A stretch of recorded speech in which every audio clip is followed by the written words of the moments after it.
sobre as leis orçamentárias, especificamente sobre o PPA e a LDO. Essas leis foram criadas pela Constituição, artigo 165. Tem mais uma LOA, tem mais uma lei LOA, né? Ela não vai fazer parte desse primeiro bloco, não. Vamos deixar a LOA para o momento oportuno, tá? Vamos então começar. Nós sabemos que as leis orçamentárias são as maiores expressões no tocante à nossa disciplina.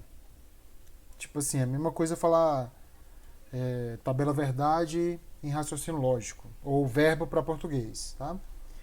Que consubstancia o planejamento governamental. Então, o planejamento ele é materializado por meio das leis. Indicando, por sua vez, quando, quanto e onde gastar o dinheiro com base em uma arrecadação que vai ser feita no futuro.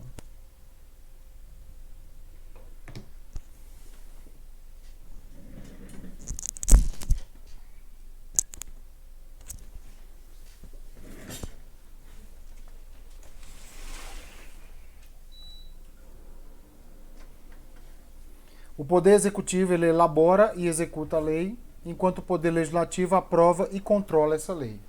Isso aqui também é um alicerce muito importante para aprender a nossa disciplina em relação ao processo das leis, tá?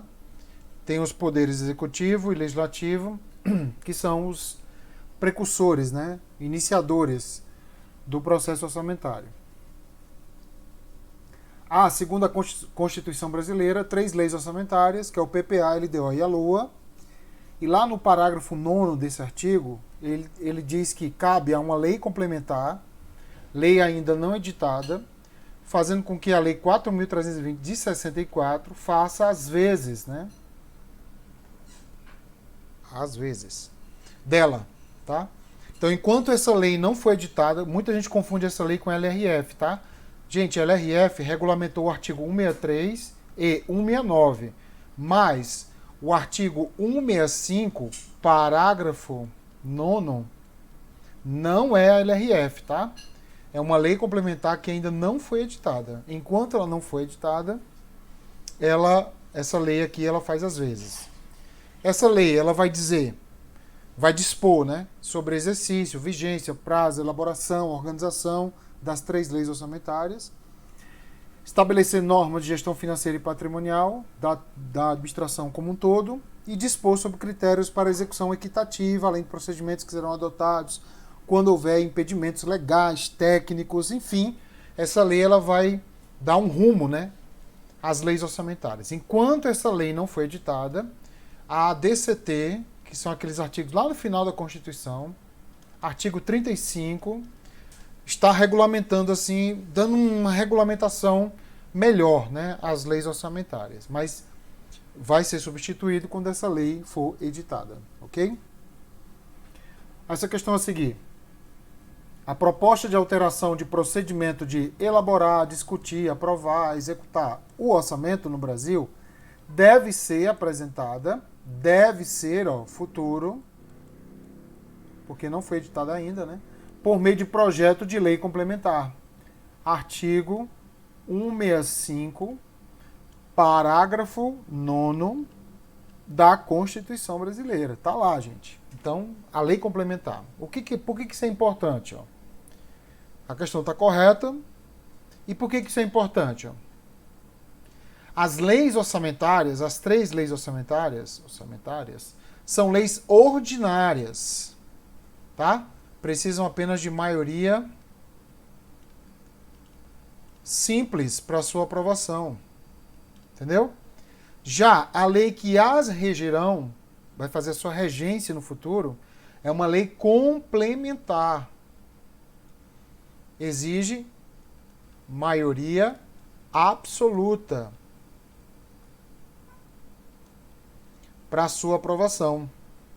Então, muito comum examinadores tentarem confundir, dizendo que as leis orçamentárias são leis complementares, porque no artigo 165, parágrafo 9º, tem essa característica. Tá?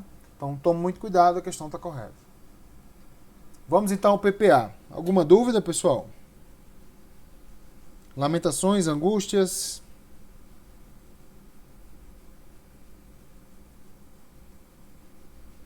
Tranquilo, né? Vamos lá então falar do PPA. Vamos lá então começar a falar dessa lei orçamentária criada pela Constituição, novidade na Constituição, tá?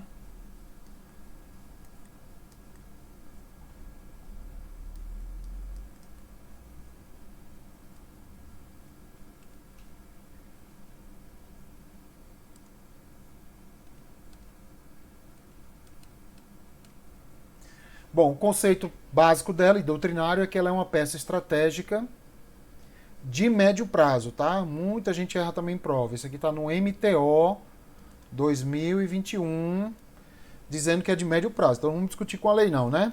A MTO, médio prazo, e é uma peça estratégica governamental. O conteúdo básico está no parágrafo 1º do artigo 65 da Constituição, dizendo: a lei que instituiu o PPA estabelecerá. Bom, porque assim, gente, ó, não sei se vocês já perceberam, lei não tem nome não, tá? Não existe nome assim, essa lei é a lei PPA, entendeu? Não existe. Lei tem número, tá?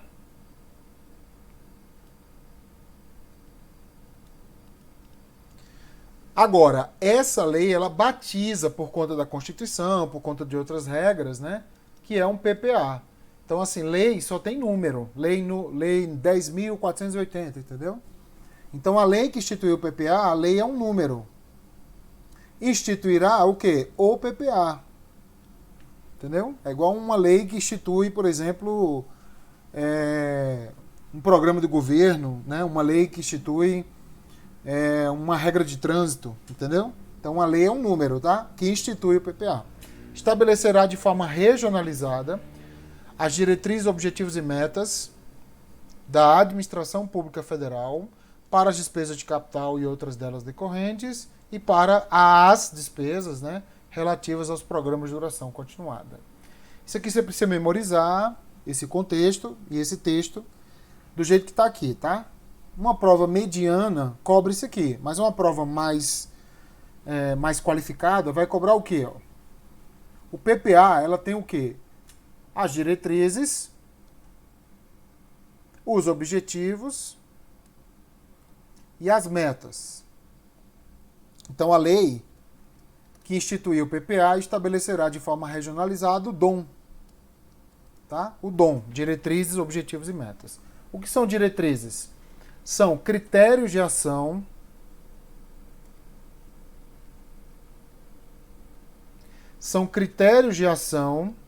e de decisão e devem disciplinar e orientar os diversos aspectos de planejamento, como fosse um norte, né? Uma orientação. São declarações que orientam os programas abrangidos no PPA vigente, com fundamento nas preferências descritas nos programas de trabalho do governo eleito. Por exemplo, desestatização das estatais da administração indireta, ou seja, desestatização do Estado. Privatizar, conceder, publicizar, enxugar a máquina pública, tá?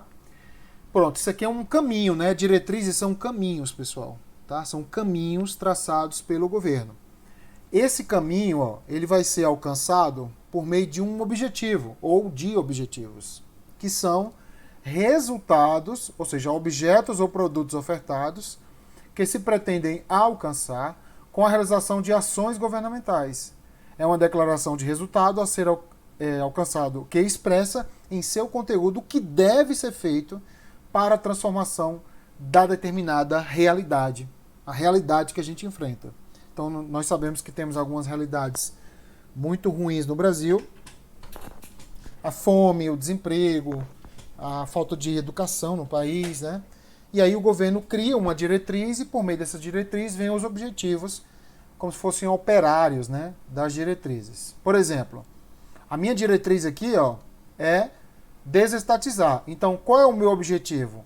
É a concessão de aeroportos, que é uma forma de você desestatizar. Com que objetivo? A melhoria dos serviços aos turistas que chegam ao Brasil e chegam aos aeroportos, que é o primeiro cartão postal, digamos assim, de um turista que chega ao país, né? Também tem os portos, etc, tá? Então o objetivo é esse, melhorar o serviço aos turistas e tal, tal, tal. E aí, para alcançar o objetivo, eu tenho uma meta. A meta é uma declaração de resultado a ser alcançado, de natureza qualitativa e quantitativa, atenção, ó, qualitativa também, que contribui para o alcance do resultado do objetivo. Especificação e quantificação física e financeira dos objetivos estabelecidos. Então a meta são as parcelas dos fins. Tá?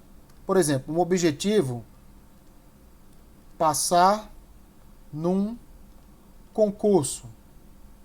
Passar no concurso, por exemplo, é um ano de estudo. Só que dentro desse ano eu vou fatiar, entendeu? Eu vou fatiar. Né? Nos primeiros 2 meses eu vou fazer uma mentoria com o Paulo Lacerda. Nos próximos 2 meses vou fazer só questões. Nos próximos 2 meses eu vou revisar, entendeu? Então é uma parcela, é como se fosse um corte. Né? Você pega um pedaço de carne, por exemplo, você vai cortando um pedaço de carne para fazer um bife. Você vai colocar um pedação de carne lá na panela, né? Então, posso dizer então que as metas são parcelas dos fins.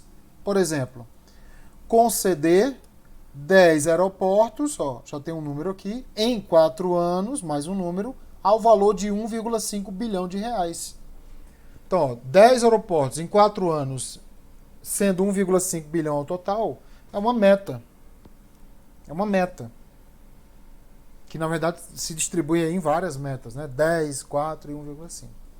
Então, quando o governo vai colocar um programa no governo, um programa de governo no PPA, ele tem que colocar as diretrizes desse programa, quais são os objetivos desse programa e quais são as metas dele, porque senão não será realizado. O conteúdo ainda alcança diretrizes, objetivos e metas, já falamos sobre isso, antes pormenorizados, que serão estabelecidos de forma regionalizada. Cuidado, viu, minha gente? Ó. Quando ele fala regionalizada, ele está dizendo que é para cada região do país. Por exemplo, vamos utilizar a meta aqui. Ó. Vai ter uma meta para o norte, uma meta para o sul, uma meta para o centro-oeste. Entendeu? Não é uma meta unificada e centralizada para todo o Brasil. Porque cada região do Brasil tem uma característica. Tá? Para atender justamente isso, ó, as diferentes características interregionais do nosso país. Para quais despesas? São 3 despesas. Primeira, despesa de capital. Segunda, outras delas decorrentes. Muita gente não se toca que outras delas decorrentes são outras despesas. Tá? E, por fim, as despesas de programa duração continuada. Tá? Primeiro, o que é uma despesa de capital? Despesa de capital são aquelas despesas, são aqueles gastos, né, que geram investimentos e bens de capital. Notadamente, obras, softwares e material permanente, mobília, carro, mente. Então, quando o governo vai fazer uma obra, desenvolver um software, ou comprar um material permanente, ou até desenvolver um material permanente, tem que constar no PPA. Só que, por exemplo, vamos pegar uma obra aqui, ó. Quando você faz uma obra, vão aparecer outras, entendeu? Né? Outros, né, gastos futuros que vão dar continuidade a essa obra, continuar, porque a obra tem que ser mantida, pintada, fiscalizada e tal. E aí, acertadamente, o legislador originário falou assim, não, já que vamos fazer obras, softwares e tal, vamos colocar também no orçamento as outras que delas vão decorrer. Então elas têm que ter, essas outras, um nexo causal com as despesas de capital. Tá? DK a gente chama de despesas de capital. Então tem que ter um nexo causal. Por exemplo, manutenção.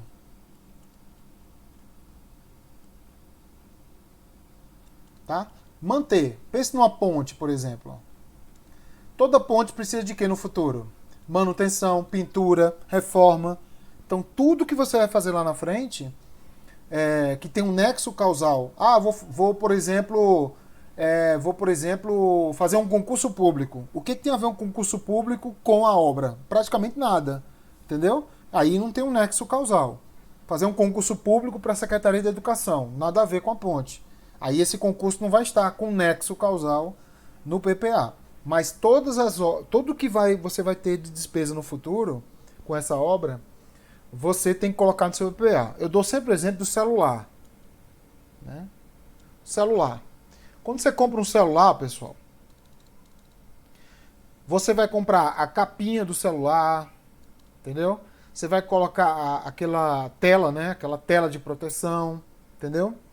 Muita gente paga um seguro. Hoje tem muito seguro de celular, né? Para você perder, ser roubado, você receber o dinheiro de volta.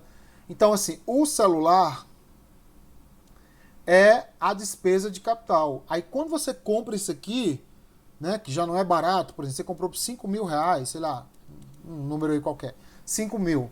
Aí você vai gastar, você tem que pensar o seguinte: eu só tenho 5 mil. Não tenho dinheiro para comprar capinha, tela, seguro, que são itens imprescindíveis praticamente para o celular. Ou então pagar ali um aplicativo para baixar no seu computador, no seu celular, já que você trabalha com internet, entendeu? Uma pessoa que trabalha aí nas redes sociais, precisa de ter programas, entendeu? Aplicativos que notadamente são pagos, né? Então, não tenho dinheiro para comprar um aplicativo, capinha, tela e tal. Então, não pode comprar em nada, entendeu? Então, a ideia do PPA, de colocar isso perante o PPA, é de que se você não tem dinheiro para manter o celular, é melhor você não comprar esse celular, entendeu? Então, se o Estado não tem dinheiro para manter uma ponte, com segurança para as pessoas passarem por cima, é melhor nem fazer a ponte, entendeu? Então é isso que a legislação determina. E os programas de duração continuada, né, programas, essa expressão programa, só programa, ela é dividida em hoje, né? Finalísticos, que vamos ver daqui a pouco, tá? E os programas de gestão. Esses estão fáceis de serem determinados, estão no PPA, inclusive, atual. Agora, quando eu falo assim, programa de duração continuada, aí não há ainda algo determinante para falar assim, não, isso é um programa de duração continuada. Enquanto não tiver algo que determine, o artigo 17 da LRF faz às vezes, ou seja, a doutrina utiliza esse artigo para determinar o que seria um programa de duração continuada. O que diz esse artigo? Serão despesas correntes, aliás, despesa obrigatória de caráter continuado é uma despesa corrente, derivada de lei, medida provisória ou ato administrativo normativo, que fixe para o ente uma obrigação legal superior a 2 exercícios financeiros, ou seja, 2 anos civis. Então isso aqui é que nos interessa. Então o que é um programa de duração continuada? É aquele programa que ultrapassa 2 exercícios financeiros. Enquanto não vier uma legislação, uma lei, uma norma que diga o que é programa de duração continuada, fica valendo a interpretação que se dá do artigo 17 da LRF. Ok, pessoal? Então, se perguntar qual lei é utilizada como parâmetro para determinar o que é um programa de duração continuada, LRF. E quanto tempo é para determinar se é programa de duração continuada ou não? É aquilo que é superior a 2 exercícios financeiros. Gente, quando eu falo superior a 2 exercícios, é porque este programa ele tem que frequentar 3 anos, tá? Cuidado com a interpretação. Se eu digo que algo é superior a 2 exercícios, é porque ele frequenta 3 anos. Não importa que ele comece em dezembro de 2021, tá? Vai ultrapassar também dezembro de 2022 e vai terminar em janeiro de 2023. Você vai dizer, Paulo, mas espera aí, não tem 3 anos aí, não é superior a... Sim, é superior a 2. Por quê? Quando ele começa em dezembro de 2021 e vai para 2022, ele não ultrapassou 2 anos, ele ultrapassou 1 ano, que foi 2021. Entendeu? Para ser um exemplo do superior a 2 exercícios, é preciso que ele ultrapasse 2022 e termine pelo menos em janeiro de 2023, porque ele vai ultrapassar um e vai ultrapassar 2 exercícios. Então, uma boa pergunta de prova aqui, né? É raro cair isso aqui, tá? Mas pode cair, a gente tem que ficar preparado para tudo, tá? Espero ter explicado correto para vocês, de forma mais diluída. Alguma dúvida aí, pessoal?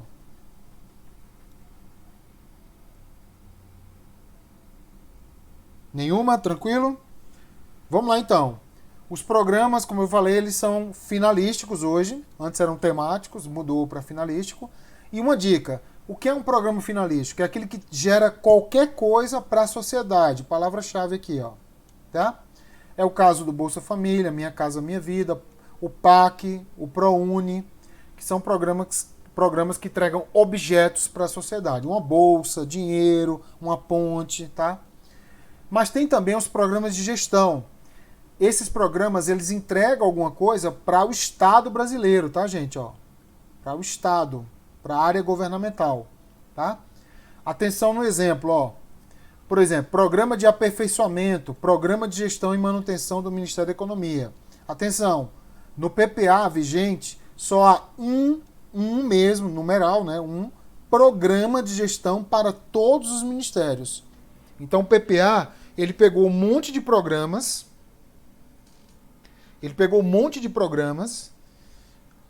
de gestão e falou que existia só um para todos os ministérios, ou seja, para praticamente toda a máquina pública governamental, tá? Então, a distinção ou a separação em outros nomes só acontece no finalístico, tá, gente? Só no finalístico. Tudo certo? Hoje, no Brasil, nós temos 100 programas. 99, então, é finalístico e apenas um é de gestão. Fácil, fácil. 99 finalístico e apenas um de gestão. Beleza? Bacana. Não, o programa em si não, muda só o nome, né? O PPA anterior chamava de temático, o finalístico. Agora chama de finalístico, mas é a mesma coisa. Sempre entregou coisas à sociedade. Muda só o nome. Não muda o contexto, não. Atenção, não integram o PPA os programas chamados de operações especiais. Gente, tome cuidado com isso aqui, ó. Quando cair operação especial, por exemplo, pagar uma indenização para alguém. O Estado vai pagar uma indenização.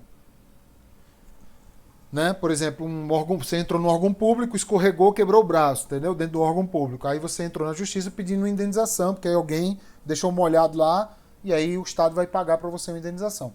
Essa indenização é uma despesa.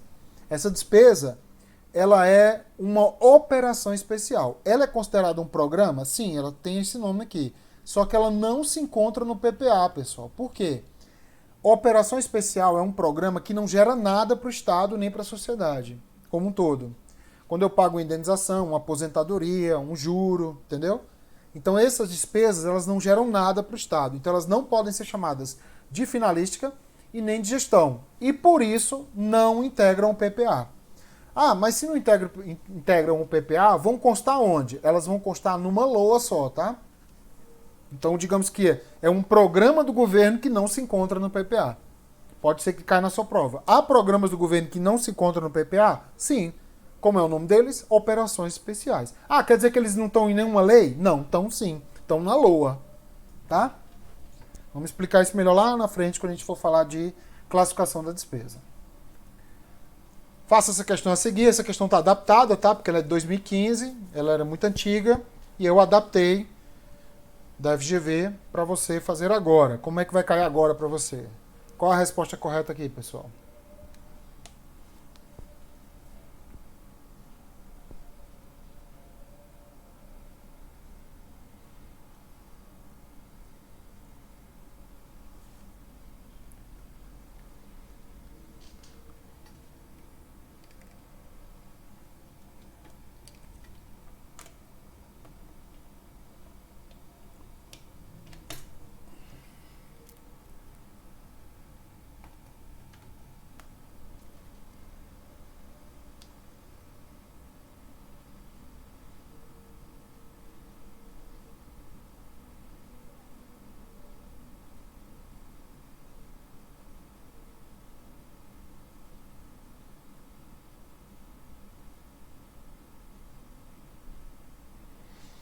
Resposta fácil, né? PPA, né? Tem aqui os dois programas. Os nossos dois programas, finalística e de gestão. Esses programas constam no PPA. Muito bem. Outra coisa importante do PPA é o artigo 165, parágrafo 4º, que diz o seguinte: os planos e programas nacionais, regionais e setoriais, os PPNRS, serão elaborados em consonância com o plano plurianual e apreciados pelo Congresso. O que isso é importante? Ó? Os PPNRS, que são programas de educação, saúde e tal, devem estar coadunados, ou seja, dentro do PPA, e não ao contrário.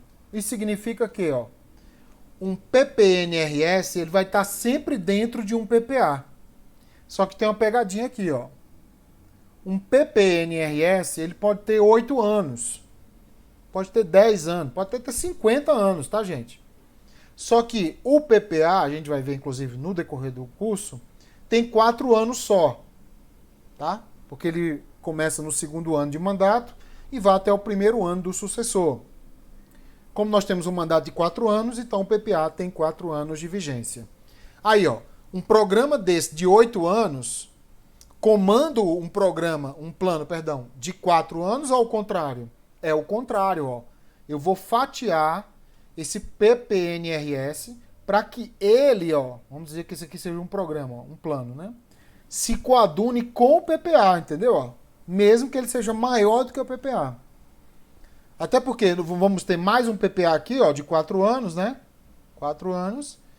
E vamos dizer que esse PPA aqui, ele vai de encontro a esse, é ao contrário. Aí esse plano aqui, ele tem que se adequar a esse PPA de novo. Ah, mas Paulo, peraí.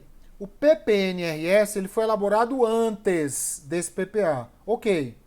E quando o PPNRS é elaborado depois, pessoal, depois de um PPA já vigente, entendeu? Não tem problema nenhum.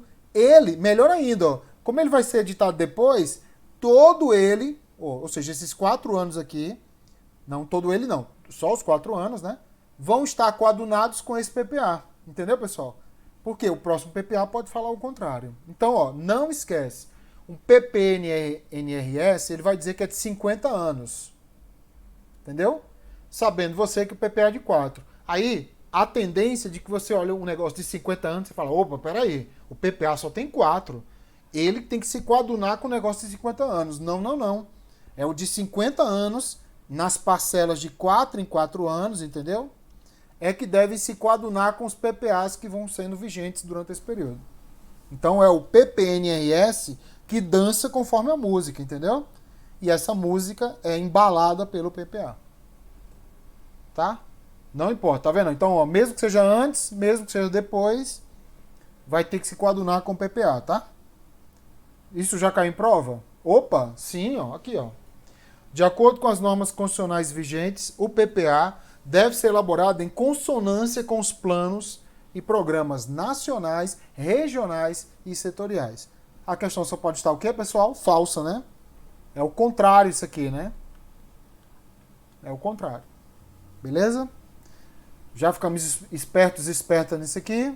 Vamos partir agora para as dimensões. O PPL tem 3 dimensões. Que ponto confuso? O anterior, ele é um pouco confuso, né? Na hora de elaborar assim, na hora de responder a questão, fica um pouco confuso para pensar na hora da prova. É porque assim, o PPA, ele tem um conteúdo. E os planos e programas nacionais, regionais e setoriais têm um conteúdo também. Esse plano aqui, ele pode ser para 50 anos, tá?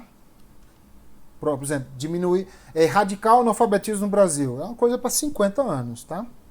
O PPA, esse aqui é o conteúdo dele, tá? O PPA ele tem um conteúdo, só que é para 4 anos. Não importa se o PPA foi elaborado antes ou depois desse plano aqui, Toda vez que o PPA ele é elaborado, antes ou depois, este conteúdo referente a 4 anos só, tá? Dos 50, tem que estar coadunado com o que o PPA diz. Vamos imaginar que o PPA fala X, entendeu? E esse conteúdo do PPNRS fala Y. O que, é que vai acontecer com Y? Ele vai deixar de existir, vai ser X, entendeu? Porque esse plano aqui ele não é lei, ó. Entendeu? Isso aqui é no máximo um decreto do governo, entendeu? É uma portaria.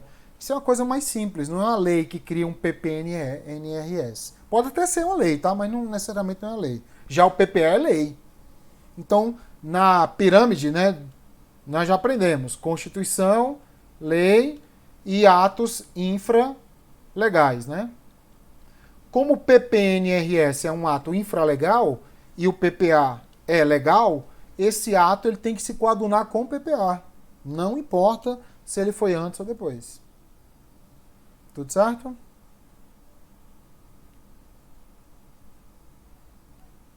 Beleza? Tranquilo. Então essa questão é bastante ilustrativa, né? Ele fala que o PPA deve ser elaborado em consonância com os planos, dando a entender que o PPA é subalterno. Não, não, não, não, não, não. Né? É o contrário, né? São os planos que devem ser elaborados em consonância com o PPA. Por isso que é legal elaborar os planos depois do PPA. Mas pode elaborar antes, não tem problema não. É só você articulando ali. Tá? Vamos lá para as dimensões, tá? Nós temos 3 dimensões. A estratégica, dimensão estratégica, que são os macro desafios ou desafios enfrentados pelo governo em uma perspectiva de longo prazo. Cuidado, hein, gente? O PPA é de médio prazo, porque ele só tem 4 anos de vigência. Agora, a dimensão dele é para coisas de longo prazo. Ele imagina que ele não vai terminar em si, até porque 4 anos é uma quantidade muito pequena de tempo, né? Para, por exemplo, diminuir o analfabetismo no Brasil. Outra coisa é a dimensão tática, que cria e alinha programas, diretrizes, as diretrizes e dimensões estratégicas. Então, tática seria o que o estratégico quer, vai começar a ser materializado. E, por fim, o operacional. Atenção, houve uma mudança aqui, viu? O operacional, até 2019, fazia parte do PPA. Ó. Agora não. O PPA traz, o que é operacional, traz no seu texto, obviamente. Mas ele é definido a partir do PPA 2003 como item da LOA, tá? Isso aqui é uma mudança, tá? É uma mudança bastante recente, tá? Só tem um ano aí, porque o PPA entrou em 2020. E as bancas não estão cobrando muito, né? Assim, então pode ser que no futuro comecem a cobrar. Então fique esperto aí. O operacional é determinado pelo PPA, sim, tudo bem, continua. Mas ele não mais faz parte, quando for operacionalizado, no PPA. Ele vai para a LOA. A LOA agora encontra o que a estratégia e o tático determinam lá no PPA. Aqui está uma visão geral, né? Uma figura retirada do manual do PPA, tá? Onde nós temos as 3 dimensões, ó, estratégica, tática e operacional, formando aqui tipo uma pirâmide, ó. Como se fosse uma pirâmide de uma organização. Aqui é como se fosse a diretoria, aqui como se fosse a gerência, aqui como se fossem os operários de uma empresa, tá? Bom, o que a dimensão estratégica determina? Os eixos estratégicos, que são as diretrizes do PPA, os temas. São definidos pela cúpula da organização, os eixos estratégicos. As diretrizes são as demandas da população, que o governo tende a sanar, né? E os temas são as áreas setoriais que o governo vai implantar aquele programa. Por exemplo, saúde, tá? Como o SAMU, tá? Educação, como o ProUni, né? Assistência social, como Bolsa Família, tá? Aí, ó, a partir do tema, vai ser formulado o quê? O famoso programa, que é o que a gente conhece aqui, né? O programa, o ProUni, o ProNasce, né? O Luz para Todos, o Minha Casa Minha Vida, tá? Esses programas é a parte tática ainda, tá no PPA ainda, tá? E ele é um objetivo, ele vai ser materializado por meio de um objetivo, indicador de resultado e uma meta. Foi o que a gente viu nos quadros anteriores, tá? Após determinar um programa, ó, acabou o PPA e agora começa o quê? Ó, a LOA, já que o sistema operacional agora vai ser determinado pela LOA. Aliás, desculpa, vai ser determinado pelo PPA, mas vai ser alcançado e operacionalizado pela LOA. Aqui nós temos 2 ações, uma ação orçamentária e uma ação não orçamentária. Qual a diferença entre uma ação orçamentária e uma ação não orçamentária, já que os dois geram produtos? É que a ação orçamentária, há um plano para eles, tá? Há um plano para o que é a ação orçamentária. No final, é a mesma coisa, tá? A diferença é que uma ação não orçamentária, ela não tem planos. Ela só tem uma ação e o produto que é gerado, ok? Bom, isso aqui eu recomendo que você memorize só as 3 dimensões e que a operacional não mais, a sua operação dela, né, não consta mais no PPA. O PPA determina o que é, mas deixa para a LOA alcançar, tá? Essa é a grande mudança que aconteceu no PPA 2020-2023. Faça a questão a seguir, por favor, pessoal.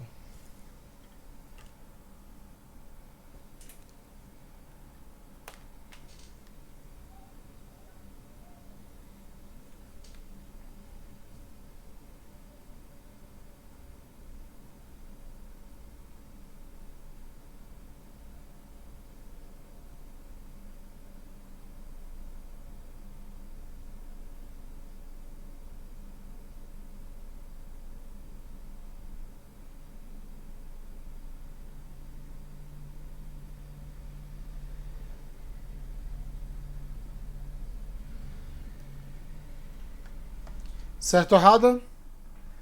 Questão correta. A dimensão tática do PPA, correta, do PPA mesmo, define os caminhos exequíveis, ou seja, plausíveis, né, para a transformação da realidade, que estão anunciadas nas diretrizes estratégicas. Então, as diretrizes estratégicas, elas anunciam a realidade. E a tática vai determinar o caminho. É como se fosse assim, ó. A estratégia, a parte estratégica, ela anuncia a realidade, desemprego e etc. Aí vem a tática, parte tática, que define os caminhos, né? As trajetórias. Por exemplo, uma realidade fática no Brasil, uma realidade fática. Trânsito péssimo nas grandes cidades, não é isso? Brasília é péssimo. Dependendo do horário, apesar de que Brasília é uma cidade planejada e tudo mais, e imagina uma cidade não planejada, né? Então o trânsito, tá? Então o trânsito é a realidade, péssima, né? Tá péssima. Aí vem o caminho. Obviamente o caminho para melhorar. Vamos fazer o que então? Rodízio. Entendeu? Rodízio de carro. Ou então vamos pagar um subsídio, entendeu? Vamos pagar um salário para quem andar de bicicleta. Quem andar de bicicleta vai ganhar um salário mínimo para tirar o carro da rua, deu para entender? Então a tática cria o caminho, que é o pavimento, tá? Para tudo isso ser alcançado na parte operacional, ó. Porque é o seguinte, vai dar um subsídio para a pessoa comprar uma bicicleta? Vai. Isso vai estar onde? Em receitas e em despesas. Entendeu, pessoal? Vai ter que ter a parte operacional, que é a arrecadação do dinheiro e o pagamento dessas pessoas que vão andar de bicicleta. Ou então o rodízio. Ah, mas rodízio tem que pagar? Tem, porque tem que ter uma fiscalização. Tem que ter pardal, tem que ter uma pessoa olhando lá para multar a pessoa, né? Então, é isso que ele está querendo dizer. Olha a próxima. Ele está querendo que você aloque 1, 2 e 3 com a dimensão estratégica, tática, operacional nesses 3 aqui, ó. Te dou aí 1 minuto para você fazer essa questão.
ficou assim, ó, vincula os programas finalísticos para alcance dos objetivos, é a tática.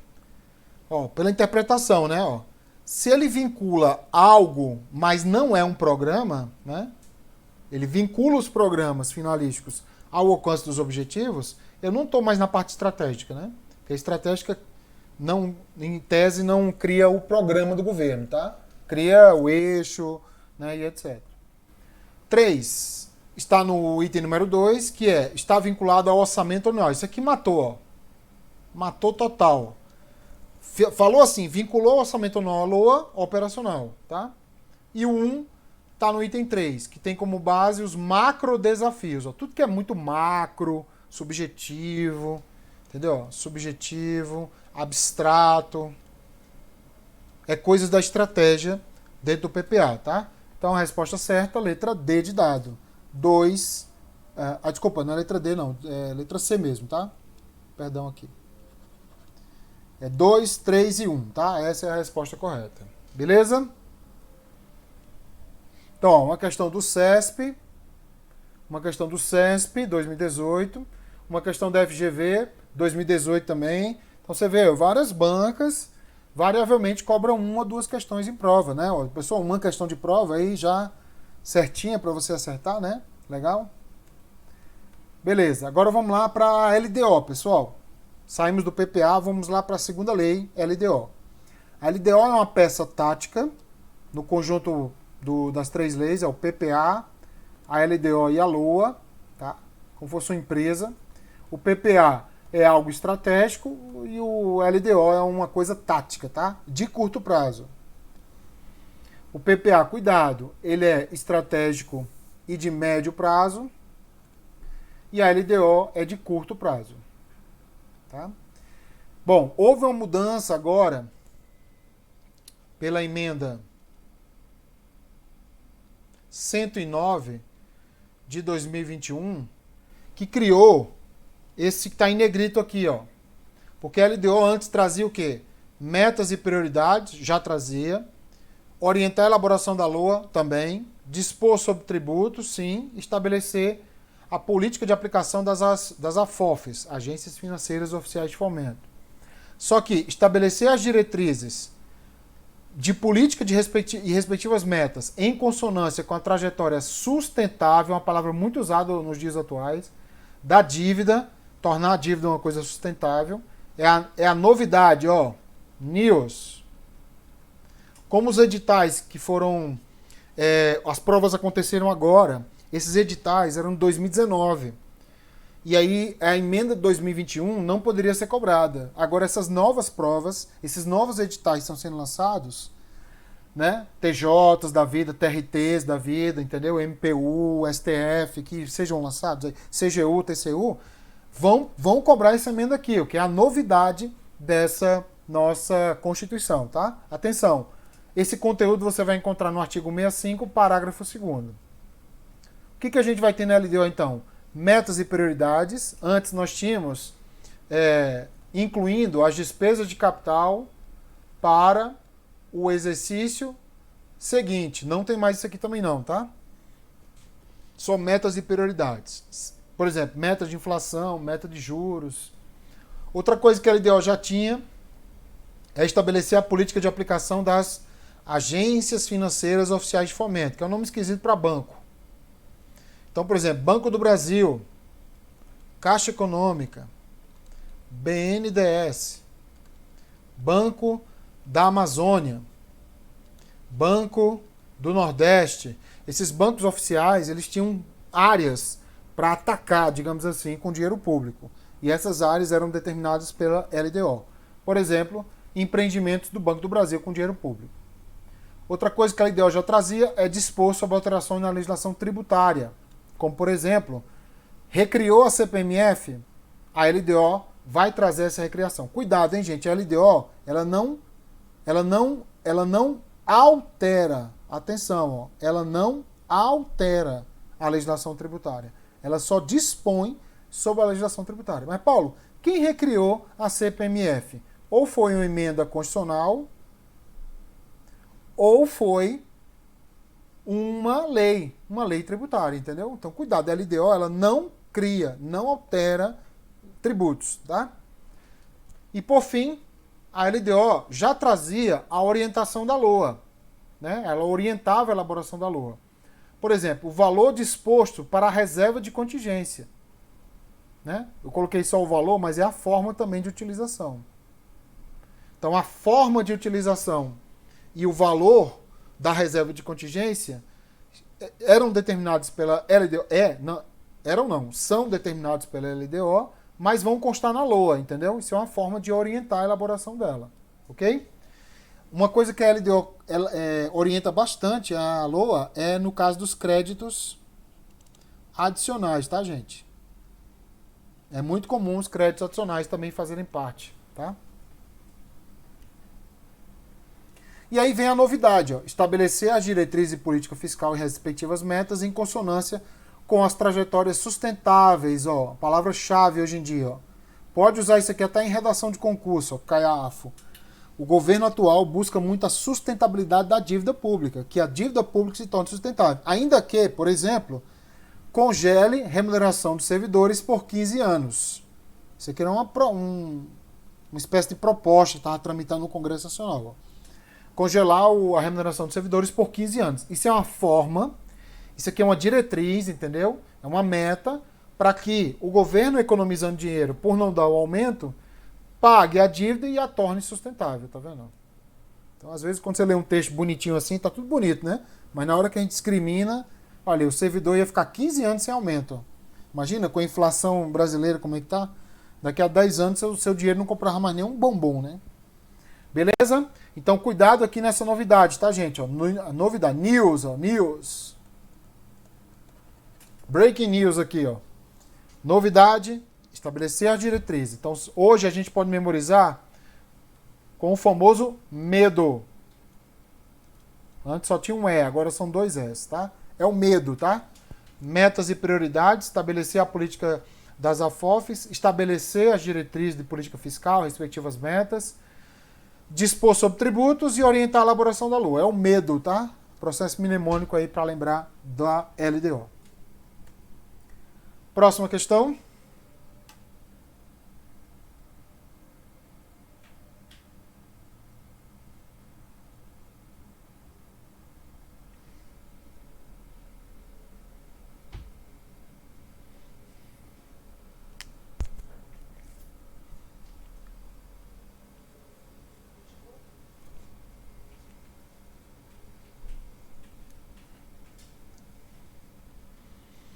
Ele está perguntando sobre a LDO.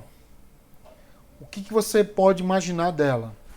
Compreende metas e prioridades, certo? Orienta a elaboração de uma LOA, certo? E resulta na iniciativa periódica, sim. É uma lei periódica, todo ano vai ter metas e prioridades, sim. Proposta por um poder, sim, mas não legislativo. Então, a resposta certa, a letra D de dado. Só a número 1 e 2 estão corretas. E assim terminamos esse primeiro bloco, pessoal. Alguma dúvida?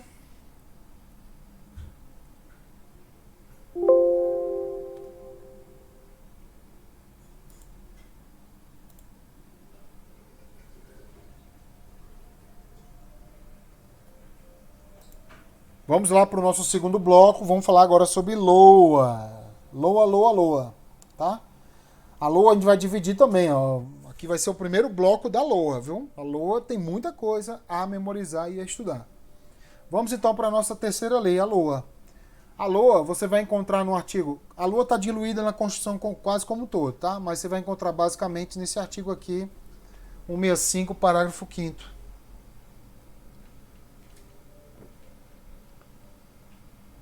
Tá? Que diz o seguinte, ela é uma peça operacional de curto prazo. Eu quero chamar a atenção para vocês nisso aqui, ó, que eu vou fazer agora. Ó. Atenção aqui, ó. O PPA é maior do que a LDO e as duas são maiores que a LOA. Isso aqui é no sentido material delas. É o conteúdo delas, tá? Isso a gente chama de hierarquia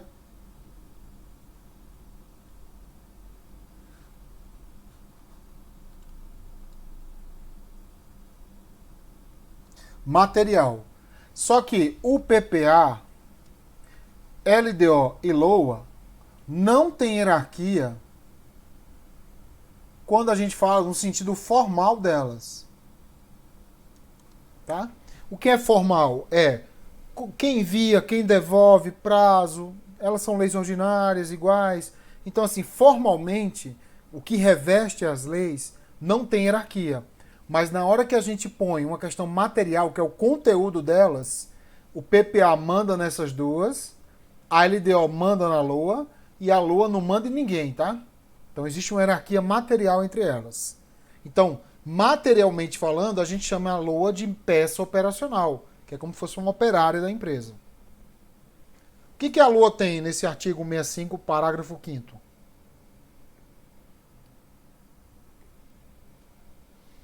O orçamento fiscal, o orçamento de investimento e o orçamento da Seguridade Social. São os 3 orçamentos dentro de uma LOA. Então a LOA é uma lei, tá? E dentro dela tem 3 gavetas. Uma gaveta fiscal, uma gaveta de investimento e uma gaveta da Seguridade Social. Então esses 3 orçamentos não podem se operacionalizar fora de uma LOA, tá? Princípio da unidade. Cai muito esse princípio em prova, tá? Como é que a gente aprende? Ó? Isso aqui é um decoreba que você faz, ó. Esse texto aqui é para você decorar em casa, né? Não vamos perder tempo aqui não, tá? O que aqui, assim, prova mais de nível mais alto? Vai cobrar características do orçamento. A LOA 2022, ela está orçada, já foi enviada para o Congresso, no valor de 4,6 trilhões de reais.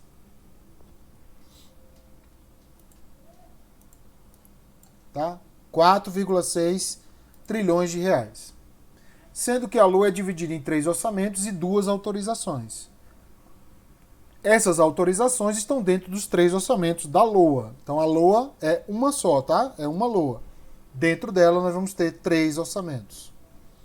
Que é o orçamento fiscal, da Seguridade Social e de investimento.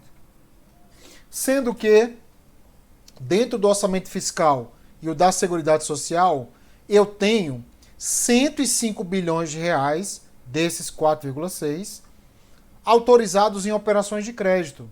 Então, são os famosos empréstimos. Tá? São os famosos empréstimos.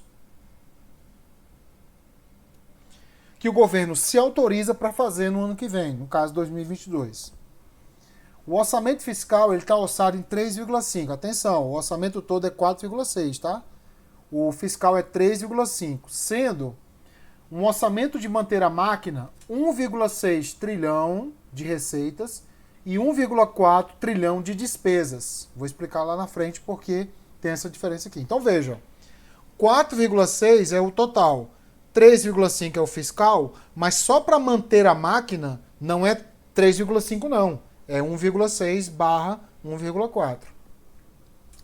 Quando ele fala manter a máquina, eu estou falando aqui ó, de alguns exemplos. Ó. Educação, por exemplo, tá?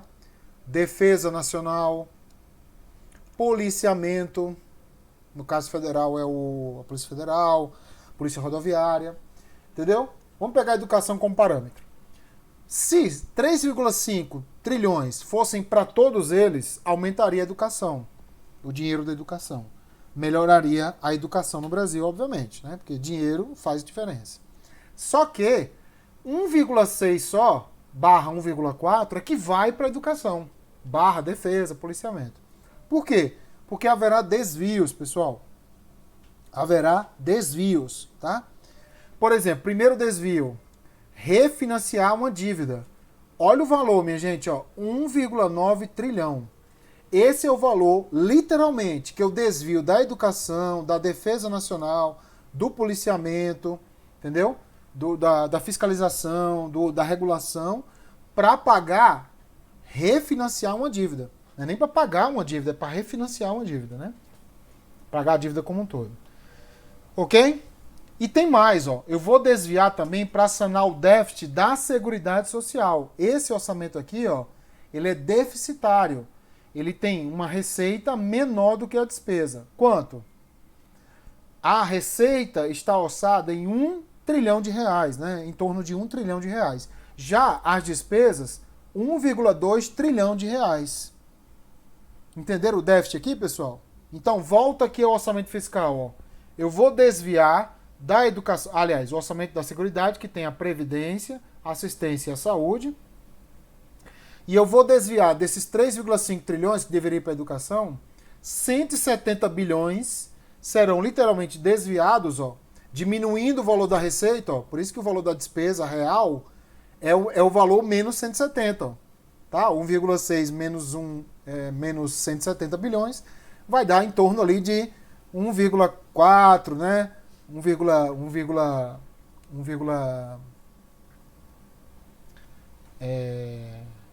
3, entendeu? Trilhão de reais. Porque de 170 eu vou desviar. É como se 170 bilhões fosse mais uma despesa do orçamento do fiscal. Tá?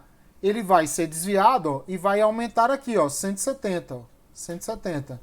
E aí 170 mais 1,063 trilhão vai dar justamente 1,223 trilhão.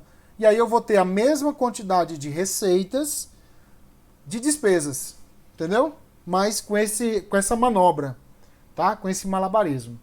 Isso que eu estou fazendo aqui, pessoal, que é tirar dinheiro da educação para refinanciar e para sanar o déficit da Seguridade, é chamar de manobra, malabarismo e pedalada. Entendeu?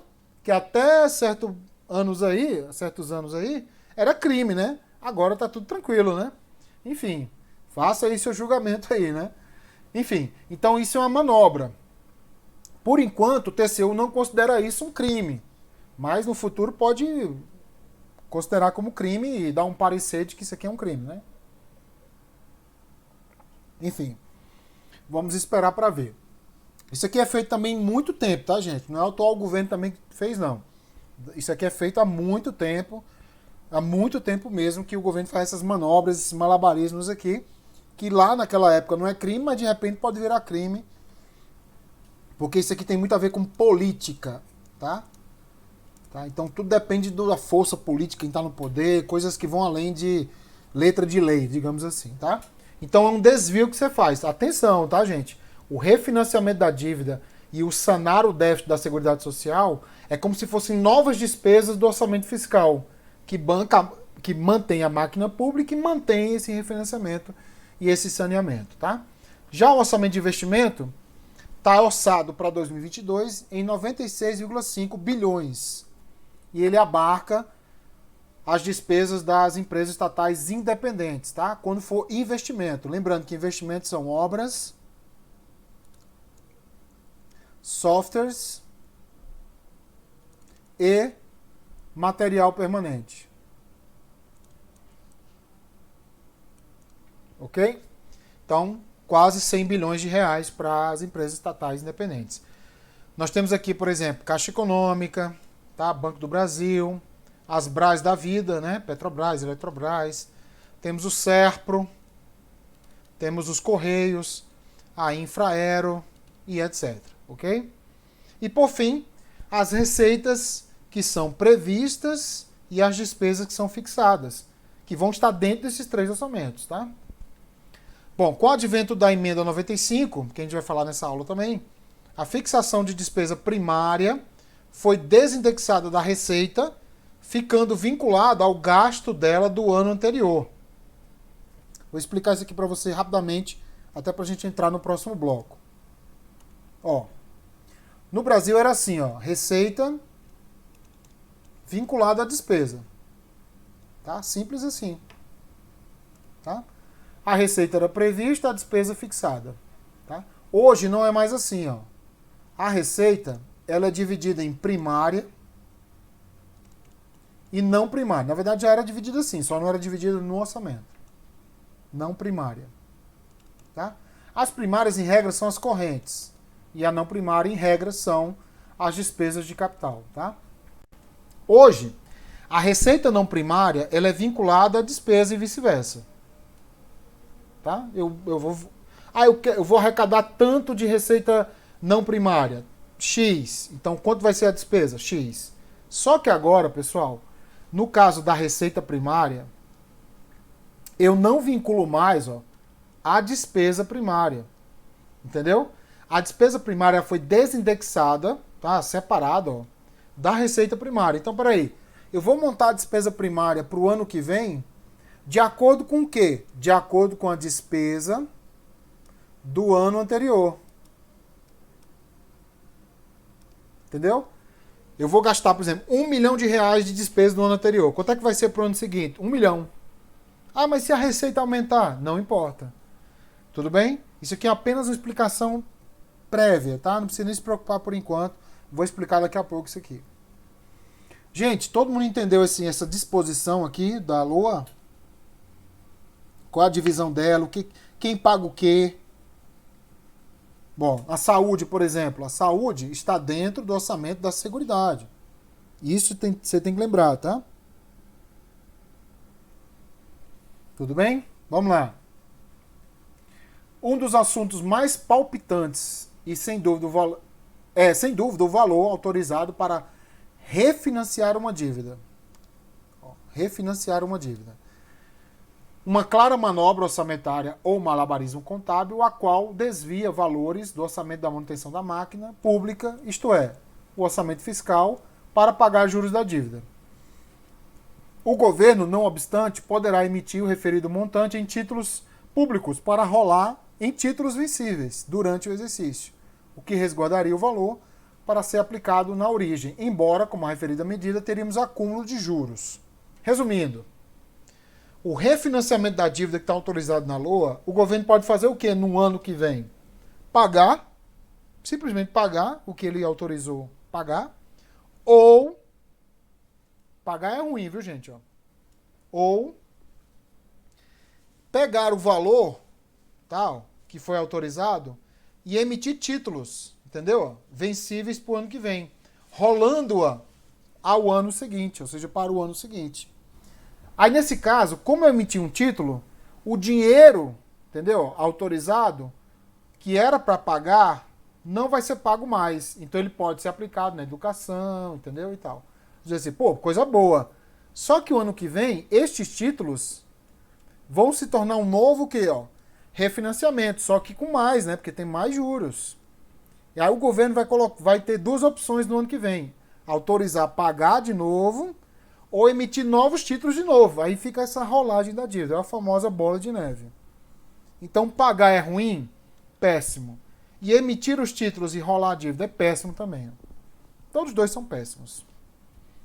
Outra coisa importante, voltando lá. Aqui, Ah, Paulo, eu tenho que memorizar esses valores aqui nos pormenores. 3,5, 1,223, 95. Não, pessoal, isso aqui não cai em prova, esses números não. Aliás, pode cair, mas não seria o ponto central da pergunta. O que você tem que memorizar para a prova, é a disposição. Quem paga o quê, entendeu? Por exemplo, operação de crédito serve para investimento? Não. Ele só serve para seguridade e orçamento fiscal. Entendeu? Então, essa disposição que você tem que memorizar, como a questão a seguir. Aliás, vamos continuar aqui. Essas artimanhas, manobras ou malabarismos orçamentários, fiscais e contábeis foram batizadas de pedaladas, né? Vocês sabem o que eu estou falando, né? Um comportamento não muito recomendado, né? Quanto à regularidade do trato das contas, urgindo medidas estruturais para arrefecer este e outros desequilíbrios. Então, essas manobras, elas são apenas conjunturais, elas não são estruturais, é igual um remédio, entendeu? E não uma cirurgia. Deveria ter uma cirurgia para mudar a situação. Enquanto for dado esse remédio, a gente só vai protelando o que tem que ser tomado lá na frente.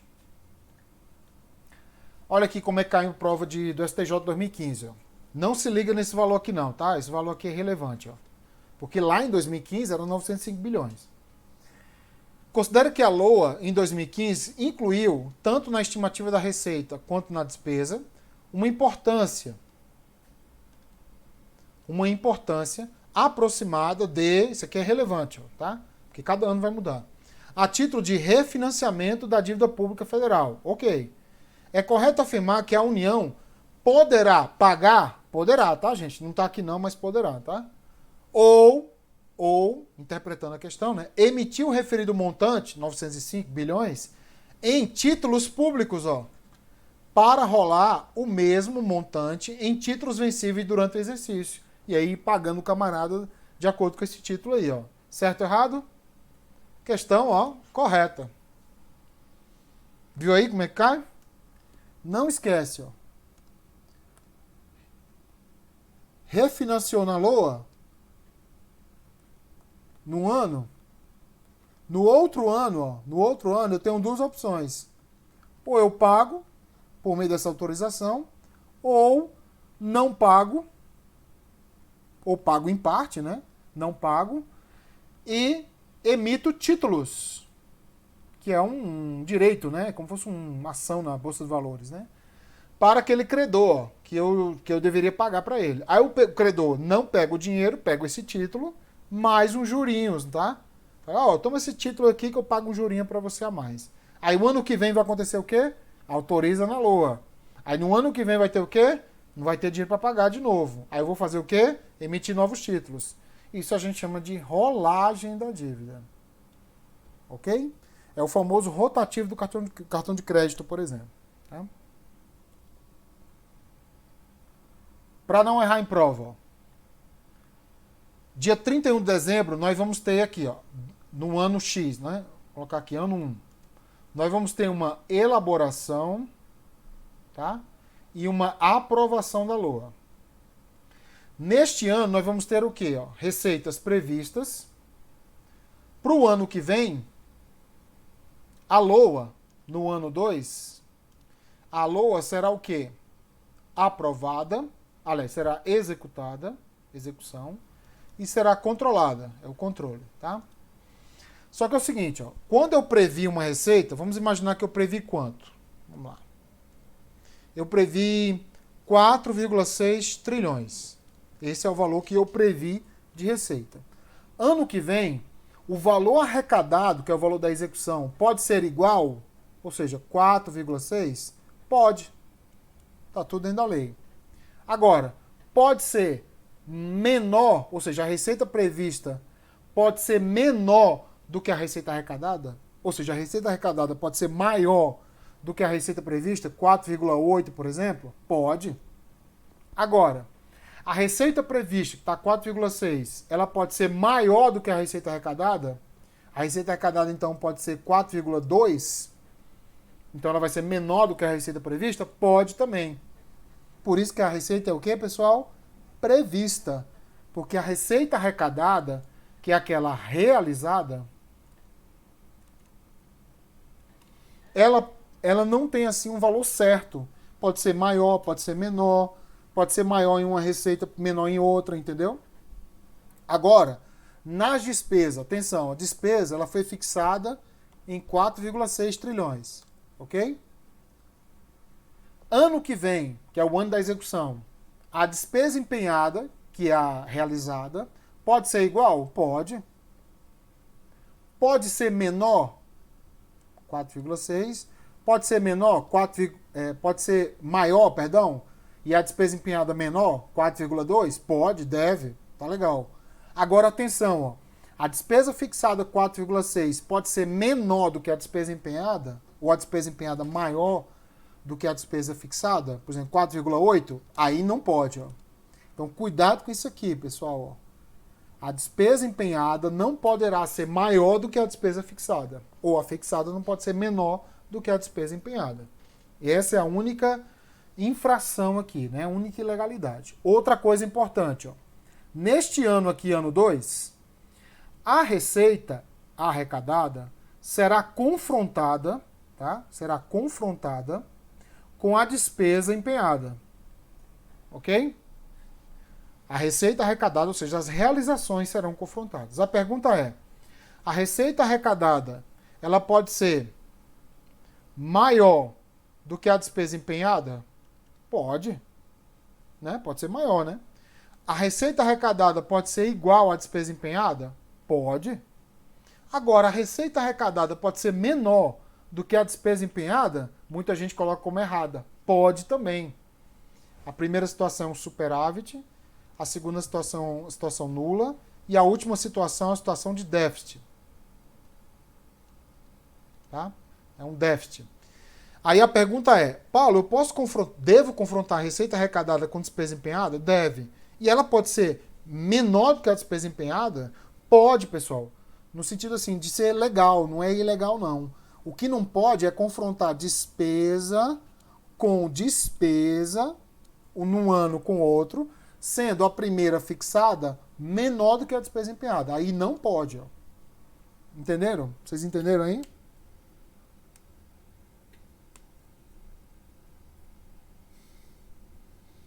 Isso é uma pegadinha. Ó, como é que cai em prova aqui, ó. Para ser inspetor, que é auditor, né? Do Tribunal de Contas do Rio Grande do Norte.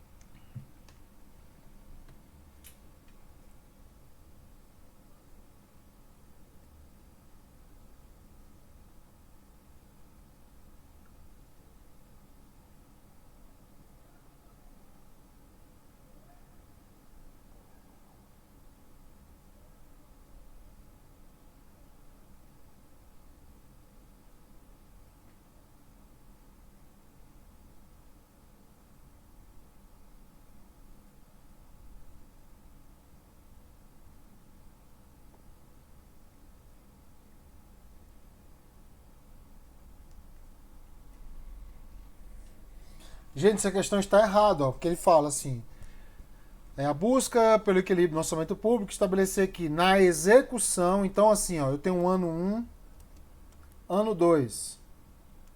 No ano 2, pessoal, ó, eu confronto receita com despesa. Aí não tem nada a ver mais com o ano 1, que é quando a receita foi prevista e a despesa foi fixada.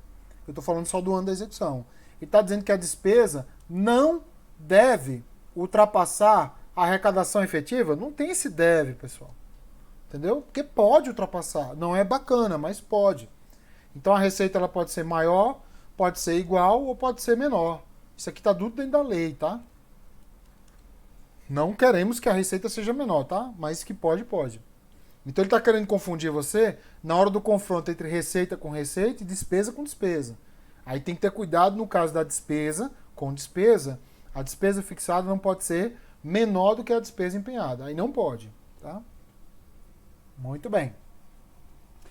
A Emenda Constitucional 102 de 2019 estabeleceu no artigo 65, parágrafo 14, né, criou esse parágrafo aqui, que a LOA poderá conter previsões de despesas, ó, atenção, para exercícios seguintes, com especificação de investimentos plurianuais e daqueles em andamento. Atenção, ó, receita, ela é só prevista, tá?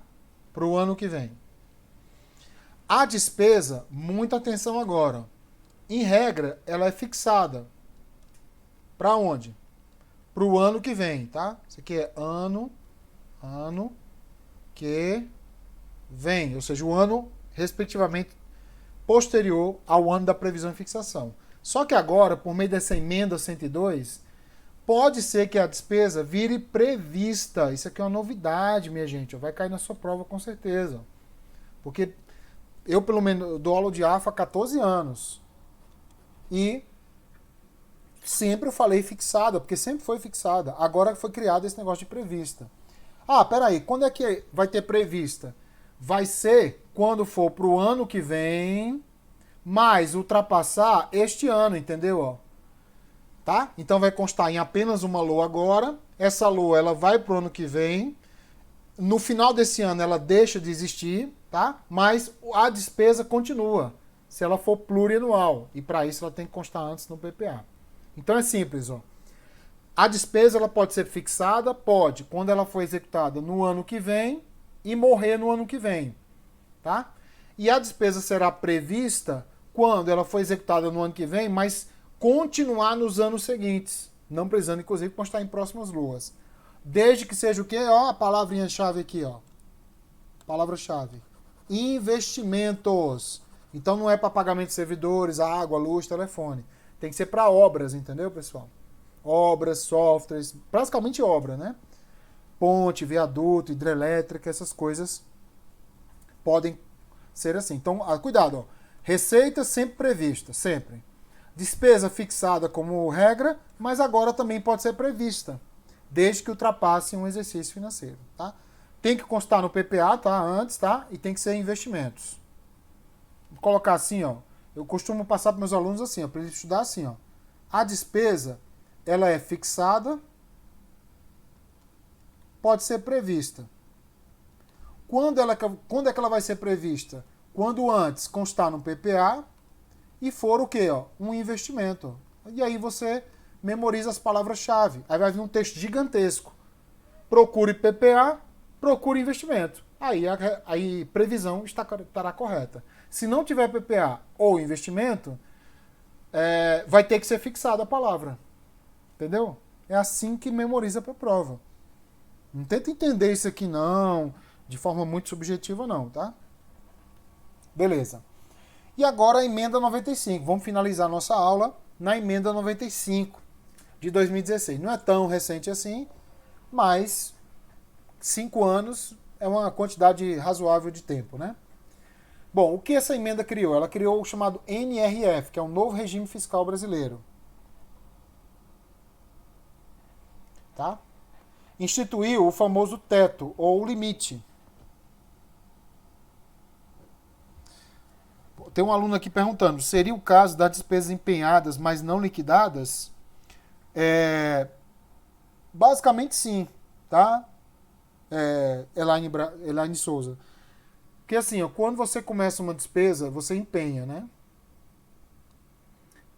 Você faz o empenho, né? Perdão. E esse empenho, ele pode chegar no final do ano, dia 31/12, e não ter a liquidação. Tá? A liquidação não aconteceu. Mas o mais importante é o pagamento.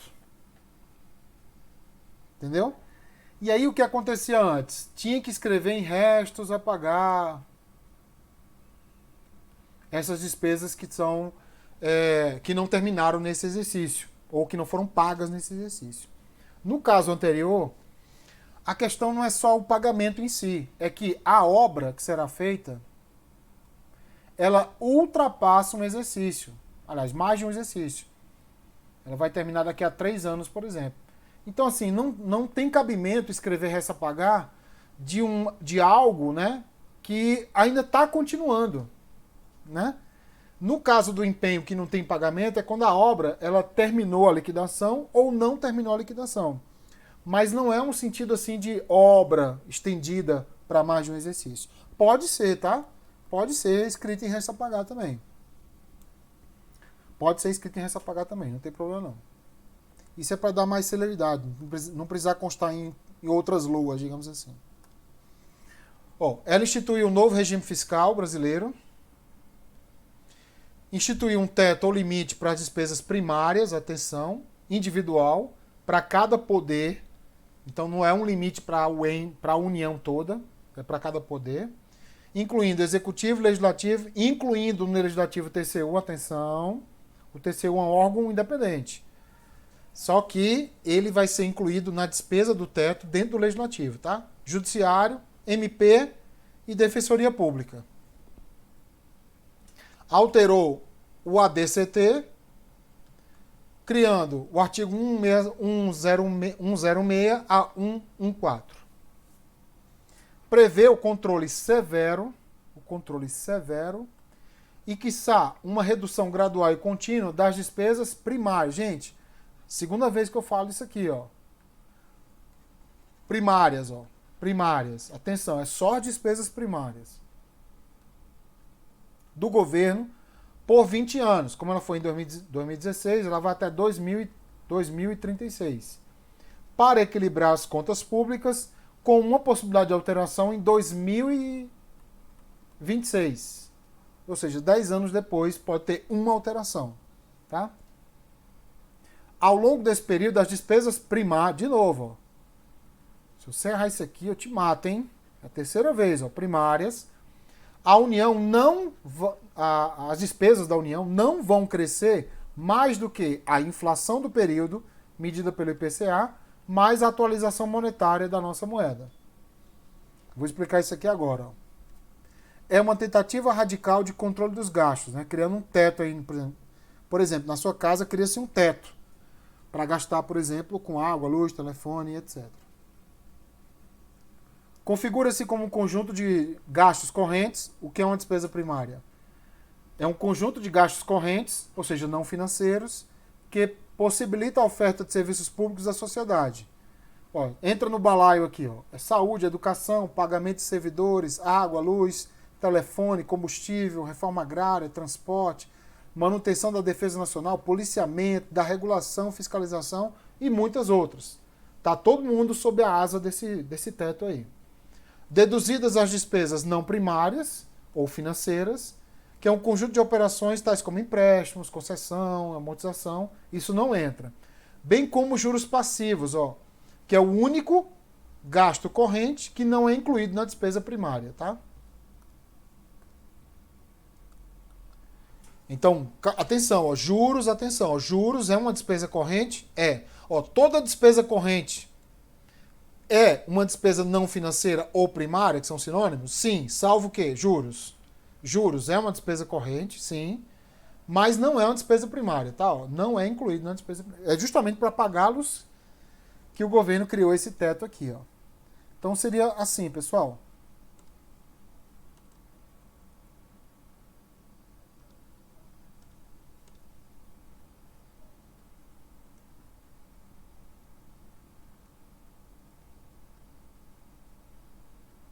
Ó, criou-se um teto, por exemplo, 100, tá? Isso aqui é um teto, tá? E aí as despesas, elas vão caminhar aqui dentro, ó, tá? Um pouquinho acima, um pouquinho abaixo. Isso aqui eu tô falando assim de 20 anos, tá, gente? Ó, 20 anos, olha que loucura, né? Vamos imaginar que nesse período a receita,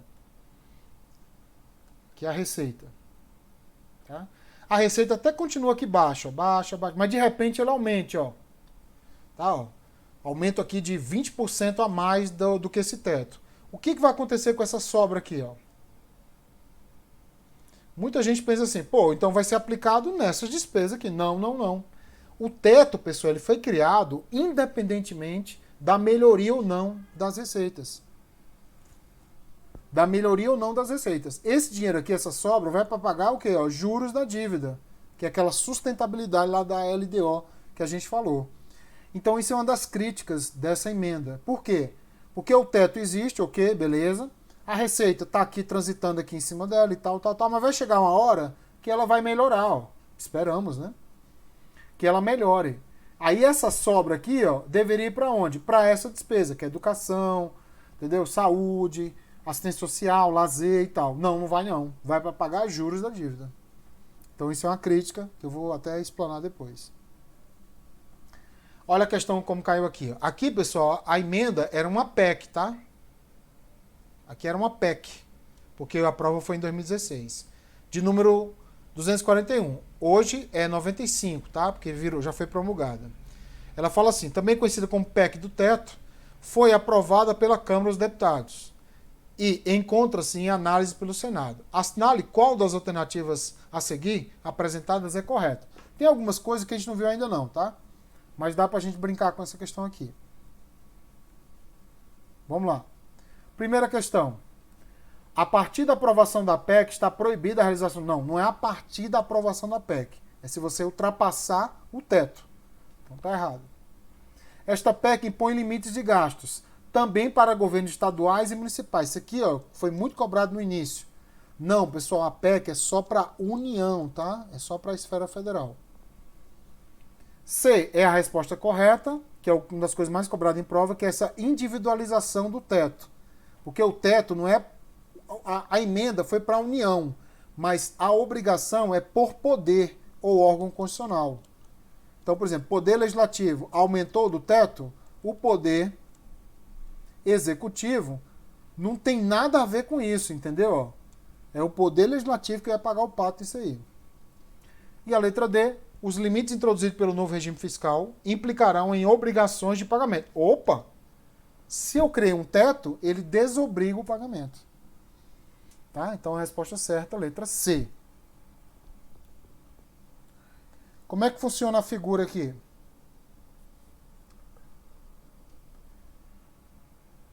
Ó, temos 3 anos. Atenção nessa figura. Você vai ver isso aqui várias vezes, tá? Ó, num ano aqui, ano 2, vamos colocar ano aqui, fica melhor, né? Vou colocar aqui, ó. 2019, 2020, 2021, tá? Em 2020 a Lua estava proposta, só que ela entrou em vigência em 2021. E qual a despesa que me interessa? Somente as primárias, que são todas as despesas correntes menos juros, tá? Aí eu pergunto, qual o valor, qual o valor que eu vou gastar de despesa primária no ano que vem, já que eu desindexei da receita? Vai ser igual ao que eu gastei no ano anterior. Então imagine aqui, ó. Eu gastei no ano anterior 100. Qual o valor que eu vou gastar em 2021? 100. Entendeu, pessoal? Por isso chama PEC do teto, porque ele vai repetindo o valor. Ah, quer dizer que não vai ter nenhum aumento assim para 101, 102 reais? Vai, ó. Que é a inflação do período. Essa inflação do período, ela vem aqui nesse valor, ó, no caso 100, e acresce o valor da inflação. Vamos imaginar que a inflação foi de 5%, 10%. Tá? Se foi 10%, qual o valor que eu vou adicionar aqui a esses 100 reais aqui? Ó? Vai ser de 10 reais, pessoal. Entendeu?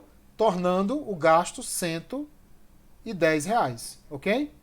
Ah, mas qual o período de inflação que eu vou medir? Aí, ó, atenção. Ó. Tira esse único aqui, tá? É o indicador que acresce o valor da despesa primária. Aí vem o tempo de apuração, ó. Vai do dia 1º de julho de 2000, olha a viagem, ó, 2019 a 30 de junho de 2020, voltando ao ano que eu estou elaborando a Lua ainda. Esse período aqui de 12 meses é o período de apuração da inflação, porque assim, em julho a inflação estava 4, aí em agosto está 5, entendeu? Em setembro tá 12, e aí eu vou juntando esses meses e faço uma média, né? Aí você vai dizer assim, por que até junho, pessoal? Por que até junho? Entendeu? Ainda tem o restinho desse ano aqui, ó.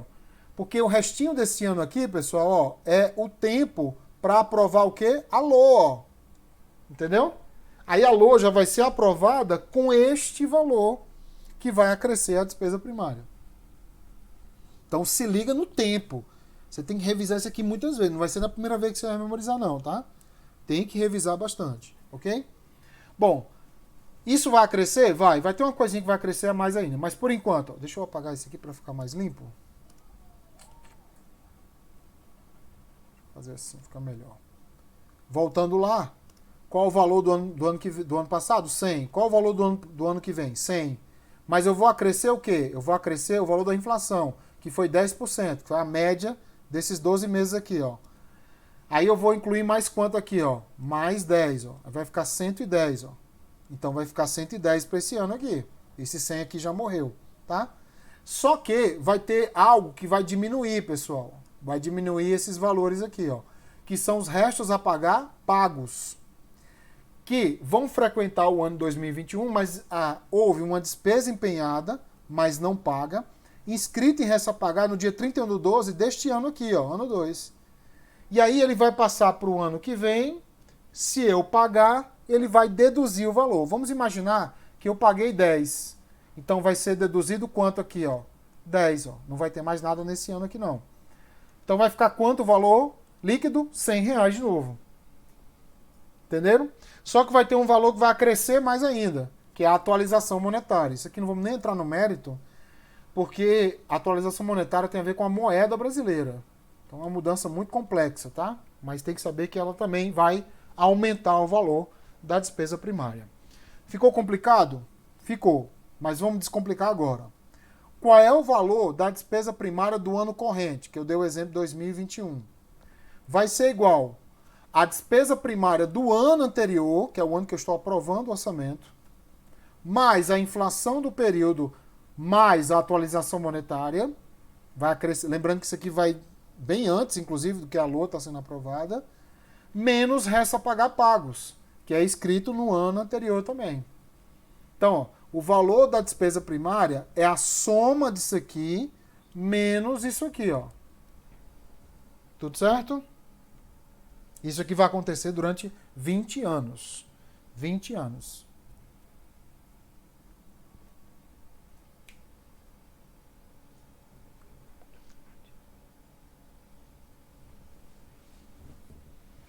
Todo mundo entendeu, pessoal, esse cálculo?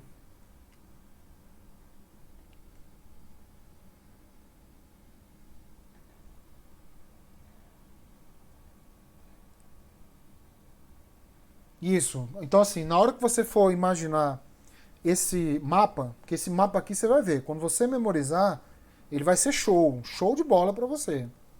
Na primeira vez eu acredito que seja complexo, memorizar o tempo, né, e tal. Mas na hora que você revisar e ver novamente esse vídeo, você vai perceber o quão ele vai ser importante na sua memorização. Principalmente nas questões temporais. Por exemplo, a inflação do período é deste ano 3? Não, ó. Ele é do ano 1, ano 2. Ó. É o período de tempo que eu apuro para jogar nessa LOA, para que essa LOA edite o orçamento do ano que vem, que vai ter uma dedução do resto a pagar. É tudo uma engrenagem aqui, tá? Resumido por meio desse cálculo aqui, obviamente. Mais informações teóricas. Ó. Como eu falei, é aplicado apenas à União, tá? Mas aos 3 poderes e aos os outros 2 órgãos constitucionais. Paulo, não são 3? São, mas o TCU, ó, ele está incluído no Legislativo, tá? Ele não é um órgão do Legislativo, mas ele está incluído, tá? E outra, atenção, ó, ele é individualizado, como eu falei. Se o Executivo, por exemplo, aumentou o teto, o Legislativo tem nada a ver com isso. Então não é a União como um todo.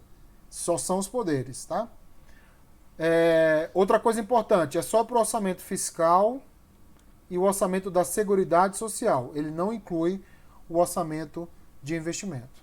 Então assim, ó, individualizado pelo poder, no caso aqui o Legislativo. Aqui o poder é o Judiciário, aqui é o Legislativo. Aqui é o Judiciário, tudo federal, tá? O Judiciário, por exemplo, é STF, Tribunais Superiores, Tribunais Regionais. Individualizado pelo poder, no caso, o Executivo agora. O Executivo. Presidente, Ministérios e Administração Indireta. Pela Defensoria e pelo MP. No caso, MPU. Ok? Então é individualizado. Ah, o MPU ultrapassou o teto dele. O que a Defensoria tem a ver com isso? Nada. Entendeu? Agora, se a Câmara dos Deputados, atenção, ó, ultrapassar o teto da Câmara, na verdade, o que aconteceu é que a Câmara ultrapassou o teto do poder. Aí o Senado vai pagar o pato. Isso é uma forma, inclusive, das casas ficarem fiscalizando uma outra, tá? No primeiro ano de vigência, que foi 2017, a inflação foi 7,2. Isso aqui só é questão histórica, tá? Então a inflação no período era 7,2. Aquela inflação que eu ensinei para vocês, que é usada para acrescer o valor da despesa primária. Essa emenda ela controla economicamente o orçamento. Lembrando, ó, só o fiscal e só a Seguridade Social. Vai cair na sua prova investimento. Aí tá falso. É válida por 20 anos. Tem uma possibilidade de alteração daqui a 10 anos. Nesse caso, 2026. A crítica que é dada a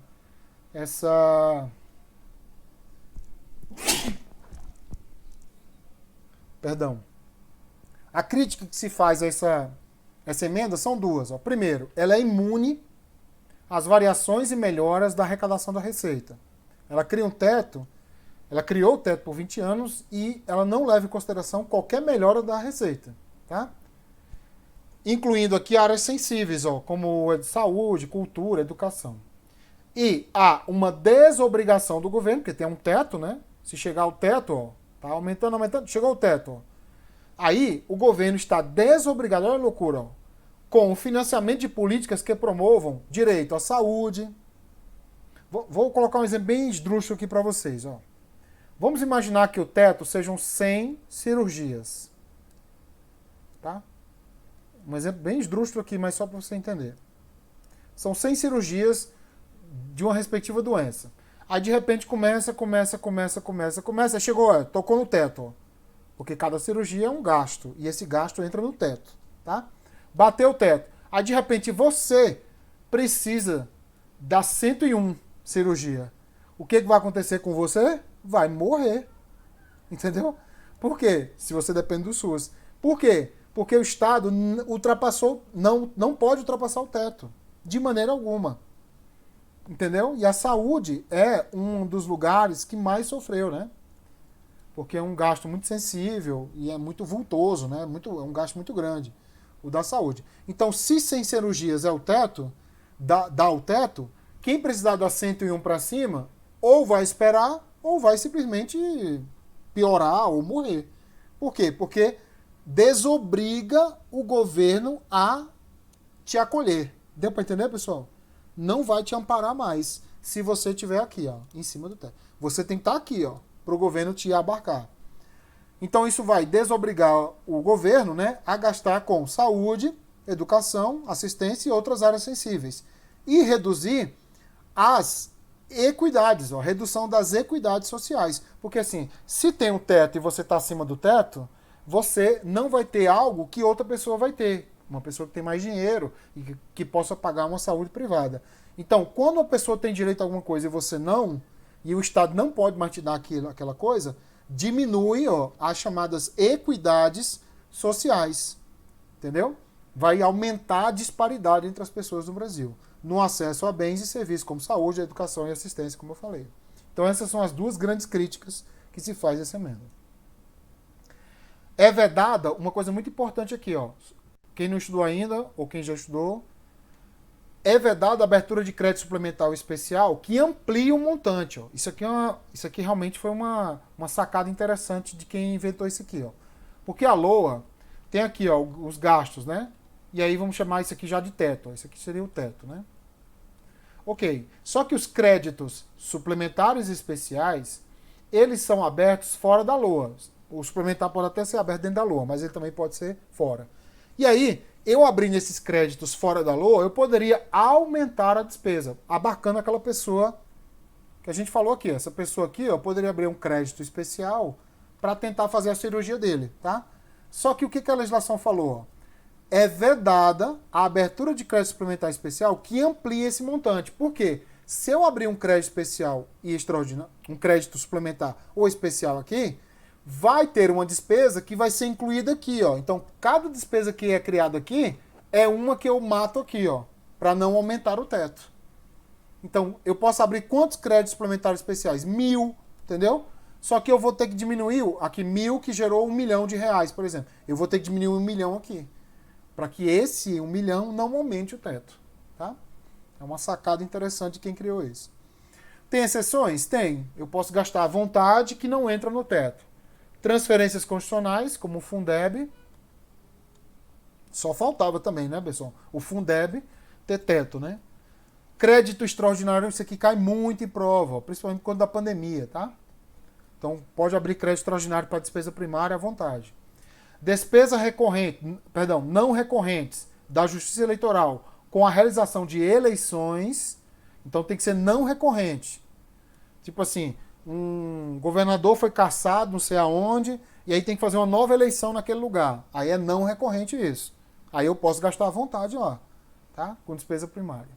Despesa com aumento de capital de empresas estatais independentes. Confesso que eu nem entendi isso aqui, porque isso aqui, aumento de capital, é uma despesa uma despesa financeira, né? Então não entraria no teto como um todo. E refinanciamento da dívida, ó. É esse bonitinho aqui, ó, que eu vou usar para pagar o teto. Entendeu? Aliás, que eu vou usar com a sobra para pagar. Em vez de usar a sobra para pagar saúde e educação, eu vou pagar os refinanciamentos da dívida, tá? Então essas são as 5 exceções, tá? Lembre, são 5 exceções. E há penalidades, tá, gente? Se você ultrapassar o teto está aqui, aí fulano passou, opa! Ele passou aqui um percentual. Aí são aplicadas algumas vedações para aquele poder. Sabe uma das vedações que está no material, eu não vou repetir aqui, é a proibição de realizar concurso, ó. Entendeu? Antigamente, podia fazer concurso, mas não podia nomear. Agora, nem fazer concurso, tá? Tem algumas exceções, tá? Mas fazer concurso, como regra, não pode, se você ultrapassar o teto.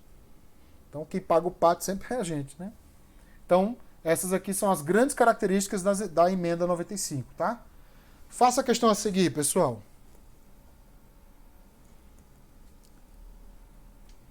Você precisa ler de novo, assistir a aula novamente, tá, gente? Fazer o simulado, fazer todas as tarefas propostas por nós, para que você aprenda realmente, tá? Não é de primeira que aprende não, tá?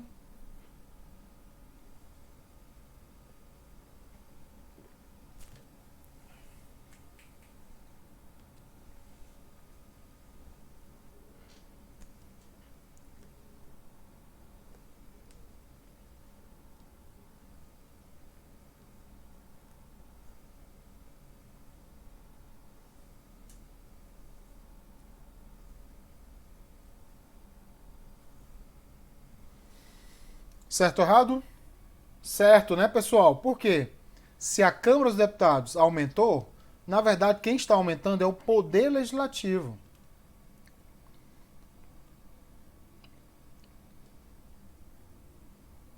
E se o Poder Legislativo está aumentando, o Senado Federal, ó, desculpa, é o Senado que ultrapassou, tá? Então, o Senado Federal ultrapassou, ele está dizendo que a Câmara dos Deputados ficará proibida de promover, isso aqui já é uma penalidade, tá? Na estrutura de suas carreiras, que implica aumento. Aí muita gente colocou a questão como errada. Porque falou assim, pô, se é o Senado que está aumentando, a Câmara vai pagar o pato? Vai. Porque o pato, ele é individual por poder e não por órgão desse poder. Então, se o Senado aumentou, a Câmara vai pagar o pato. Porque tanto o Senado quanto a Câmara, mais o TCU, tá, gente? Que apesar de não fazer parte do Legislativo, aqui é considerado como legislativo, tá? Porque é um órgão muito pequeno, tá? Não gasta muito não. Então eles incluíram aqui para ficar um valor razoável, tá? Então cuidado, é por poder, tá? E individualizado. Próxima. Essa questão é bem interessante. Vamos fazer uma por uma, tá? Ó, primeira questão. Vou fazer junto aqui. Quando ele fala assim, ó, da emenda 95, parará, parará, parará, considera o que é exposto. Ele fala assim, ó, de acordo com a emenda, há uma desobrigação dos governos a alocarem mais recursos para a saúde, certo? Porque se chegar ao teto, ó, bateu no teto, acabou. Em contexto de crise e aumento das iniquidades. Quando ele fala aumento das iniquidades, ele está dizendo que está reduzindo as equidades. É a mesma coisa. De acesso a bens e serviços, tá? Porque quem está acima do teto aqui, ó, não terá acesso. Isso é uma forma cruel, né, de deixar a pessoa fora do sistema de saúde brasileira, por exemplo. Então a pandemia, inclusive, do coronavírus veio para dar um choque nisso aí, né? Porque muita gente ficamos com medo, né, de que muita gente pudesse ficar acima do teto e não pudesse ser internada, né, no UTI, por exemplo, com coronavírus, né? Porque seria um absurdo. Perda de recursos em relação às regras de vinculação das emendas 29 e 86, isso aqui fala sobre saúde, e a 29 fala sobre educação e saúde também. Certo, né? Porque tem o teto, então vai reduzir esse gasto, né? E redução do gasto per capita por serviço de saúde. Por quê? Porque no Brasil, 100% da população poderia usar o SUS, 100%, inclusive ao mesmo tempo. Só que agora talvez não, porque tem o teto. Se bater o teto, algumas pessoas podem ficar de fora. Então a primeira está certa, a segunda está certa. Terceira, ampliação do grau de liberdade da política fiscal? Não. Se criou um teto, diminuiu a liberdade. Tá? E a número 4, obrigação dos governos com financiamento de políticas que promovam. Tem obrigação do governo com financiamento de políticas públicas ou desobrigação? Desobrigação, né? E redução das iniquidades? Não, aumentou a iniquidade. Ou reduziu as equidades sociais. Pessoas vão ficar mais distantes das outras. Tá? Principalmente o acesso de bens e serviços de saúde e educação. Que são áreas bem sensíveis que gastam muito dinheiro. Então a resposta certa é a letra D de dado, 1 e 2 estão corretas. E assim terminamos nossa aula. Viu aí, pessoal? Como é mágico o aprendizado? Aprender é muito legal. Nas minhas aulas eu costumo ter o foco em concurso público, que você aprenda a matéria para passar no concurso, mas ao mesmo instante que você enriqueça a sua cidadania. Eu percebi durante os anos que quando eu aplico ali um contexto de cidadania, que a pessoa conheça o orçamento para aplicar no seu dia a dia, por exemplo, votar melhor, conhecer o que é uma política pública, conhecer o que é um PPA, um orçamento, isso não atrapalha nada o aprendizado, ao contrário, melhora o aprendizado para concurso. Então, nas minhas aulas, você vai perceber, vocês estão assistindo agora pela primeira vez, aí nos vídeos também, aqui no YouTube também, que você vai ter uma noção de cidadania também, para você conhecer a realidade do Brasil. E sempre você vai ter aqui alguma coisa que é real, tá, gente? Não tem fake news aqui, não. Tudo que a gente fala aqui é embasamento no IBGE, entendeu? Ministério Público, a CGU, TCU, entendeu? Órgãos oficiais do governo que dão informações reais do que está acontecendo no nosso país. Então você tem a possibilidade de ter a realidade mesmo para que você propague a verdade do nosso país aqui. E ao mesmo tempo, que é o nosso objetivo central, você consiga aprender a disciplina e passar na sua prova. Beleza, gente? Mais alguma dúvida? Lamentações, angústias? Não? Então, gente, desejo um ótimo estudo para você. Cumpra as tarefas que a gente está colocando lá no grupo, tá? Você que está assistindo o vídeo aí, tem tarefas a realizar. Então, realize as tarefas que você vai conseguir chegar à prova com performance melhor, vai conseguir ter um conforto melhor na hora da leitura, tá? Faça as tarefas, vá com calma, que ao final do curso você vai aprender com certeza. Valeu, galera. Então, bons estudos a todos e até a próxima. Valeu!